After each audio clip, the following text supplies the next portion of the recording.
So, where does Hezbollah's money come from?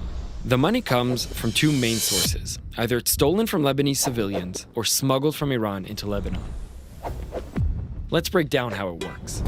From Iran, the money is funneled in three main ways. Through the Quds Force of the Islamic Revolutionary Guard Corps, Iran transfers oil and money to Syria through the sea and land. The oil is then sold to Syrian companies, such as the BS company, owned by the Qatarji family.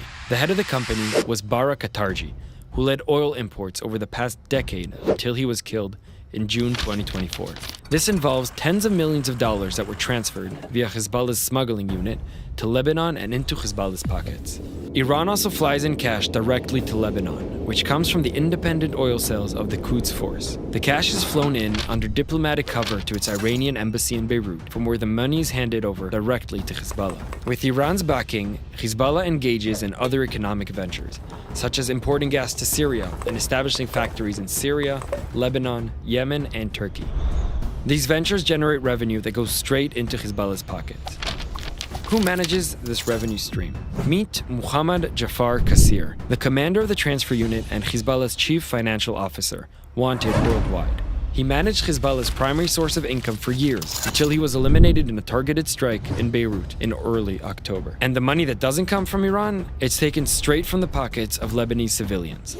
Hezbollah exploits the healthcare, education, and welfare systems, and especially its association, Al-Hassan Association, to profit at the expense of the Lebanese civilians.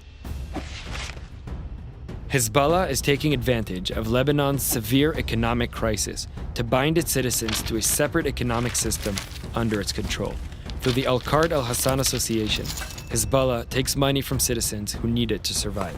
In another reality, this money could have been used to rebuild the country, not to produce missiles. These two funding sources, Iran and Lebanese civilians, form Hezbollah's financial reserve, stored in Al-Hassan Association branches and in warehouses scattered throughout civilian areas.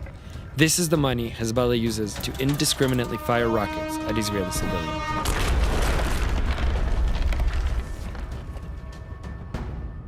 This is southern Lebanon. There are dozens of Lebanese villages along approximately 80 kilometers of the border with Israel. For over 20 years, Hezbollah has deployed its arms, such as cruise missiles, rockets, launchers, and explosive UAVs inside civilian homes hidden behind the Lebanese population. Let's look at an example that we identified a few weeks ago. This is a Russian-made DR-3 cruise missile hidden inside of a home. The IDF identified the terrorists making an opening in the building that exposed the missile. We are monitoring these activities, locating the weapons and eliminating them with precise intelligence-based strikes. The IDF is operating and will continue to operate in defense of the citizens of Israel wherever required.